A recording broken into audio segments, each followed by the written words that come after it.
Аудиоиздательство «Вимбо» представляет. Лада Кутузова. «Птица несчастья». Читает Илья Слоневский. За горами, за лесами, за зелеными долами ходит-бродит огромная курица по имени Стратим.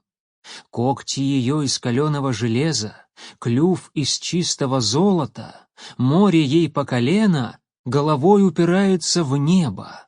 Как переступит с ноги на ногу, земля сотрясается, океаны из берегов выходят. Окружает птицу крепость неприступная и леса дремучие. Выше гор та крепость, крепче скал.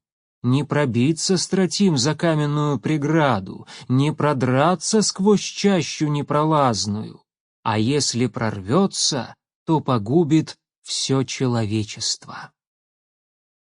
Пролог. Федор выжимал газ из видавшего виды скутера. Ветер свистел в ушах, а сердце то замирало, то билось, как припадочное. Алена, сидевшая сзади, прижималась к Федору телом, и он чувствовал ее тепло. От этого окружающее делалось волшебным. Сгущающиеся сумерки и поднимающийся от стылой земли туман добавляли реальность и мистичность, стирая грани между мирами. Алена положила голову на плечо к Федору и что-то произнесла. Он не расслышал, мешал рев двигателя, по коже побежали мурашки. Было приятно и щекотно одновременно. Алена дотронулась губами до его шеи, и Федору на мгновение почудилось, что асфальт под скутером провалился, а они с Аленой парят на невидимых крыльях. Темно-фиолетовое с просенью небо наливалось красным, точно зреющий фингал, тени удлинялись, и тусклый свет фары казался Федору путеводной звездой. Он сбросил скорость, дорога приближалась к перекрестку. Виднеющийся светофор мигнул и переменил свет на зеленый. Федор повернул ручку газа, свободно. Скутер с ревом рванул вперед, и в тот же миг Федор ощутил удар, который подбросил скутер и его с Аленой.